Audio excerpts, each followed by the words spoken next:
Next ये point जो है ये हमारा डेवलप करा गया पॉइंट है जिसको हम बोलते हैं स्टमक क्लॉकवाइज, यानी कि नेशनल लेवल का नहीं है, ये एक फिजिकल मूवमेंट है, एक फिजिकल एक्सरसाइज है जिसके थ्रू हम स्टमक को एक क्लॉकवाइज डायरेक्शन में करते हैं, यानी कि एक डायरेक्शन में क्लॉकवाइज करते हैं, जिसका पर्पस ये है कि हमारा मोशन जो जिस डायरेक्शन में घूम रहा है उस डायरेक्शन में ही हम क्लॉकवाइज करेंगे।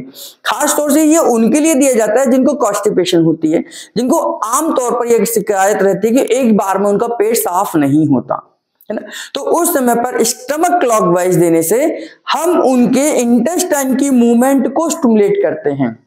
इंटेस्टाइन की मूवमेंट को हम पेरिस्टाल्टिक मूवमेंट कहते हैं। उस पेरिस्टाल्टिक मूवमेंट को स्टिमुलेट करते हैं इस फिजिकल मूवमेंट से, जिसको हम स्टमक क्लॉकवाइज करते हैं। इसमें क्या करना है आपने, जिसको ये पॉइंट दे रहे हैं पहले उसके दोनों पैरों को आप ऊपर की तरफ मोड़ लीजिए, है ना, इस तरीके से मोड़ लीजिए। जब आप ऊपर मोड़ रखेंगे तो यहां का एकदम मसल्स लूज हो जाएंगी। अगर हम पैर सीधा करके दे रहे थे अभी तक कुछ दिनों से, तो उसमें क्या है, पेट स्टमक टाइट रहता था और ट्रीटमेंट का असर उतना नहीं आता जितना हमें चाहिए। अगर हमने पैर ऊपर मोड़ लिए तो अब यहाँ का सर्कुलेशन बिल्कुल नॉर्मल है। अब जो हमारा मूवमेंट है, जो मोशन कैसे बढ़ता है, यानी कि हमारी खाना कैसे बढ़ता है, ये हमारा ईसोफेगस हो गया। ईसोफेगस के बाद ये हमारा स्टमक का एरिया हो गया। स्टमक के बाद ये हमारी स्मॉल इंटेस्टाइन का एरिया होगा, ये पूरा का पूरा स्मॉल इंटेस्टाइन है। स्मॉल इंटेस्टाइन के बाद में हमारी लार्ज इंटेस्टाइन का नंबर आता है, और लार्ज इंटेस्टाइन में पहले हमारे असेंडिंग कोलोन है, असेंडिंग कोलोन के बाद हमारा ट्रांसवर्स कोलोन है, ट्रांसवर्स कोलोन के बाद हमारा डिसेंडिंग कोलोन है, डिसेंडिंग कोलोन के बाद हमारा सिग्मोइड कोलोन है, और सिग्मोइड कोलोन का ये हमारा रेक्टम का एरिया यहाँ पर है ना।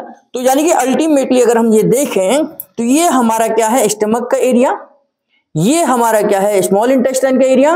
यहां से ये मोशन, पहले हमारा खाना ऐसे आएगा, यहां डाइजेस्ट होगा, यहां से एब्जॉर्ब होना शुरू होगा, यहां जितना भी एब्जॉर्ब होना होगा यहां तक हो जाएगा।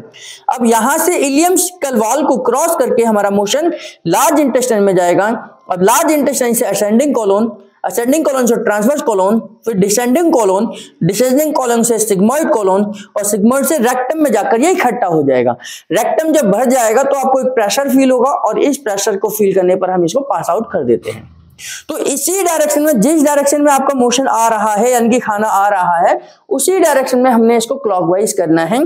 कि हम धीरे धीरे क्या करेंगे, जैसे ये हमारा स्टर्नम बोन है, स्टर्नम बोन जहां खत्म होगी यहां से ही धीरे धीरे क्लॉकवाइज करना शुरू कर दीजिए। पहले नाभि तक लेकर आइए, है ना, ये यहां तक, तो स्टर्नम बोन जहां से खत्म हुई तो यहां से हम नाभि तक लेके आ रहे हैं, तो हमारा ईसोफेगस और स्टमक हमारा ये क्लियर होगा। देखिए दोबारा से देखिए, इसको 3 बार करेंगे जब भी हम पूरा डायरेक्शन में करते हैं।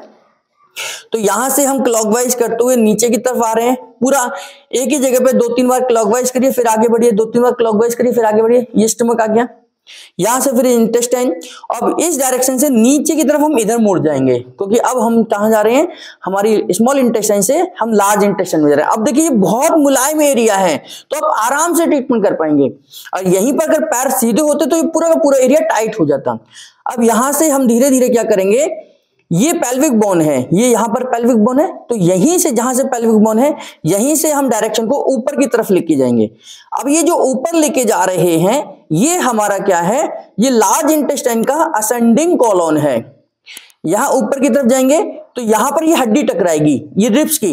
जब ये हड्डी टकरा जाएगी आपके हाथ से, यहीं से हम अपनी डायरेक्शन को चेंज कर देंगे। अब हम यहां की तरफ आ जाएंगे, यानी कि ट्रांसवर्स कोलोन, इधर की तरफ आएंगे इस तरीके से। जब ये दूसरी रिब्स की हड्डी टकराएगी यहां पर आकर, तो अब आप समझिए कि आपको अपनी डायरेक्शन फिर चेंज करनी है। अब नीचे की तरफ आ जाएंगे। जब हम नीचे की तरफ जाएंगे तो नीचे आपकी ये यहां पर आपको फिर पेल्विक बोन मिलेगी, और यहां से हम अपनी डायरेक्शन फिर चेंज कर लेंगे। तो इस तरीके से हम अपनी डायरेक्शन को यहां पर लेकर सेंटर पर लेकर आ जाएंगे, यानी कि कहां आ जाएंगे, नाभि से नीचे के एरिया में चले जाएंगे, है ना। तो यहां पर आकर ये खत्म होगा। शुरुआत कहां से होगी, हमारे यहां से शुरुआत होगी। हमारी ईसोफेगस, हमारा स्टमक से क्लॉकवाइज करते हुए हम नाभि तक आ गए। नाभि से थोड़ा सा और नीचे जाएंगे यहां से, और फिर हम अपनी डायरेक्शन को चेंज करेंगे यहां तक, जहां तक हमारी ये पेल्विक बोन हमें टच करेगी। जैसे ही पेल्विक बोन टच होती है हमारे से, फिर हम ऊपर की तरफ आ जाएंगे। ऊपर की तरफ धीरे धीरे एक ही जगह पर 2-3 बार क्लॉकवाइज कर रहे हैं। फिर यहाँ पर ये हड्डी टकराएगी, आपसे हड्डी टकराएगी, फिर हम अपनी डायरेक्शन को चेंज करेंगे, फिर हम लेकर आएंगे।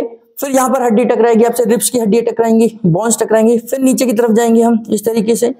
और यहाँ पर जैसे ही हम फिर यहाँ पर ये बोन्स टकराएगी तो यहाँ से फिर हम डायरेक्शन चेंज करेंगे और वापस हम यहीं पर आ जाएंगे। तो आप ये देखेंगे यहीं से हमने लगभग शुरुआत करी और यहीं पर हमने खत्म करा।